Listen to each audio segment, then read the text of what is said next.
এই শুনছো, কি সিম কোম্পানি আমাকে শুধু শুধু মেসেজ দেয়, তাতে আমি বিরক্তকর। কিভাবে বন্ধ করব? মানে কোন ধরনের যে অফারে এসএমএস দেয়, হ্যাঁ।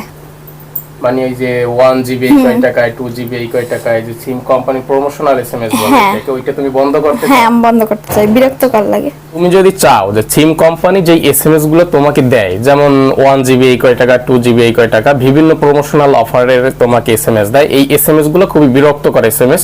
তো এইগুলো যদি তুমি বন্ধ করতে যাও, সেক্ষেত্রে তোমার যে ফোন আছে সেই ফোন তোমার হাতে নিবা, হাতে নিয়ে ডায়াল অপশনে যাবা। এখানে ডায়াল অপশনে গিয়ে তুমি গিয়ে ডায়াল করবা *121*, ওকে, *121*, তারপরে 1101, ওকে। এই যে কোডটা 01 এর পরে হ্যাশ, এটা ডায়াল করার পরে এখন তুমি কোন সিমের বিরক্তকর এসএমএস গুলো কোম্পানি থেকে যে দেয় এই এসএমএস গুলো তুমি বন্ধ করতে চাইতেছো, ওকে। কলিং অপশনে ক্লিক করবে, তারপরে তোমার সিম তুমি